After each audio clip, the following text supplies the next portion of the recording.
So right here we have a Atlantic swordfish loin from Gloucester, outside of Gloucester, Mass, that area. And this is for our wedding tonight.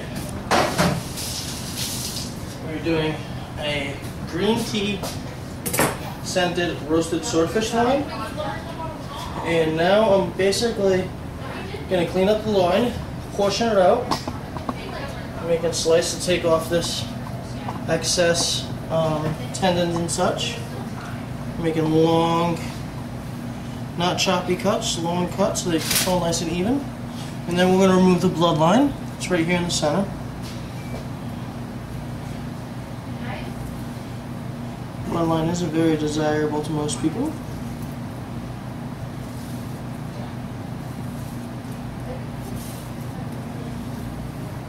And also the structure of the protein changes as you get close to the skin. So you also want to leave some of that behind as well. You can kind of see the difference in the actual protein structure. Even right here, this is kind of a hard white fat. This is basically like a fat cap that you'd have on a sirloin, but it's on a swordfish. So we're going to clean that up in a minute.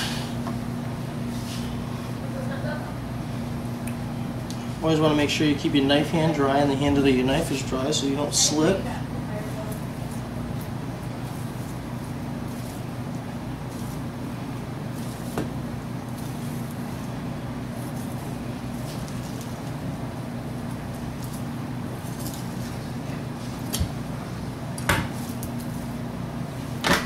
And then this, sad to say, too bad. Trash.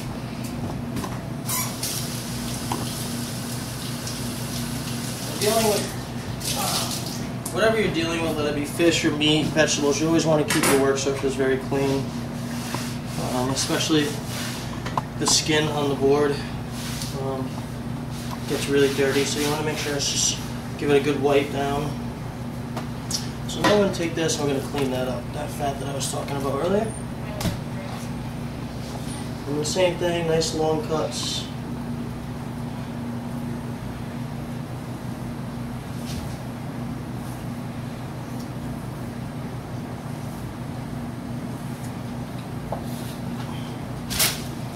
And then we're going to remove some of this bloodline as well.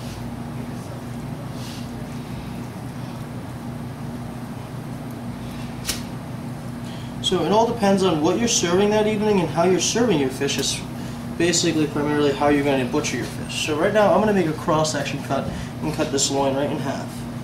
Tonight we're doing a family style dinner. So we're going to need smaller pieces. And then this is kind of what you're left with. You know, you might want to straighten it out just to make it a little bit more aesthetic.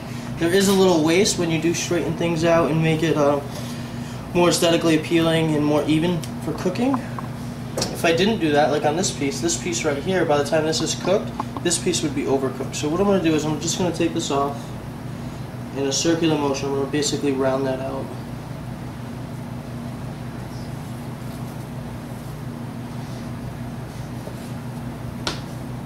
And now you end up with this. A little bit smaller than this one, but once we slice them and grill them and get them all set, they'll be all good. Now this is a good product to hold on to. This is perfectly good swordfish right here, and would make a great appetizer. If you took this, make a nice long slice like such, another nice long slice like such, and then one more.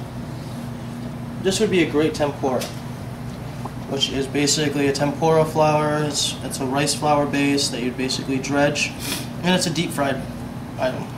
Okay, we'll put that on the side because we can utilize that later on.